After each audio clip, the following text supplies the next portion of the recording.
So when we originally envisioned MODO or conceptualized MODO, the idea was to take 3D content creation to a new level in terms of artist friendliness, to create a fully featured modeling, sculpting, UV mapping, animation, lighting, texturing, rendering, simulation system, but present it to the users in a way that it's approachable, it's accessible, and highly productive.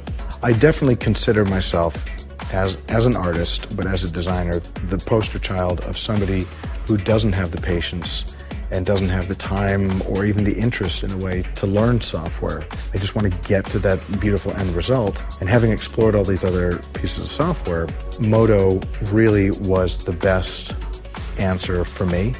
And consequently, it's the one that I do suggest to students and to colleagues. As a designer, I think in 3D a lot, so doing a 2D drawing is sort of only giving, you know, that one information from that one angle, where when I do it in 3D, I can have control over all the different angles. The world is changing, so to me now it helps me incredibly to model something the way I design it, right as almost the same step. You know, it's incredibly professional and just amazing to see simple models or whatever you're modeling rendered in the way MODO does. A lot of directors want to see not just a drawing like we used to do, but seeing it in the context of what it's going to look like in a final frame on the screen. Getting a lens on there quickly to give an accurate idea of, okay, what's this going to look like? You know, is it going to fit? So yeah, answering those kind of questions early on, it gives the director a good idea of what it's going to look like in the final frame of the film. It also starts to ask and answer questions that we're going to have to tackle in the shot production process, you know, the visual effects shot production process. My first full car I modeled in MODO was the hover or the cars for Total Recall. So interacting with the director, he likes to walk around and give his input. So it was very fast and gratifying to have within a day or two, something he could look at. I can give them an idea, a range of ideas, and show it to them very early on in a way that represents the final product. It's still very much for me in sketch form, but to most people, because the rendering that MODO can yield, it gives you the world space and the equipment as a virtual photographer to be able to take your designs, put them in it, and have it look photographic. I think you basically have to think like a photographer when you're setting up your scene. You start with that, but then you really get into the efficiency of 3D, especially with product shots. You know, you have a virtual studio that you can always come back to and it'll be exactly the same. And we wanted to change the question from can you do to how quickly can you do. One of the great benefits about using MODO for our animation projects is the speed of the workflow. Our usual animation projects have a much faster turnaround than a film industry type of project. We'll have to release an animation in 2 to 3 months from start to finish.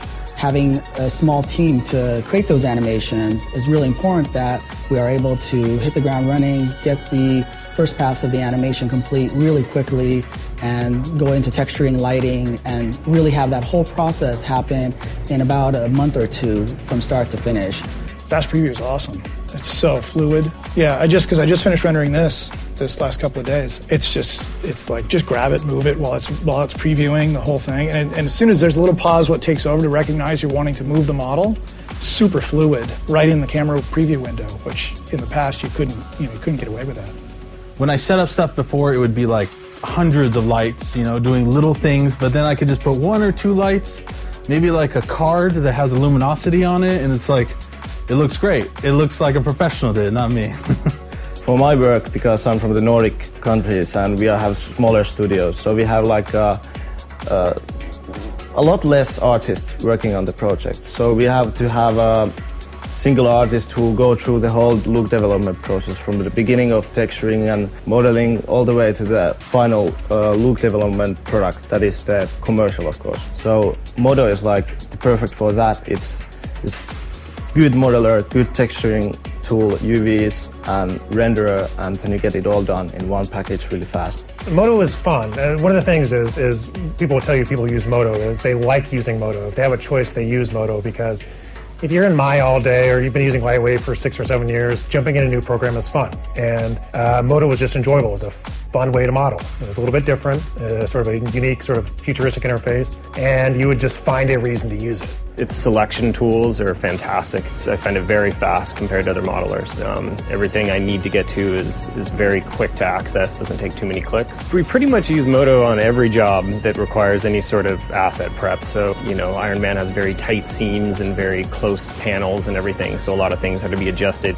Creative modeling, let's call it that, because I'm finding my design by modeling at the same time. So I think that is something completely new because immediately I can go into 3D modeling with MODO, and because it's so quick and so intuitive, you know, it's perfect.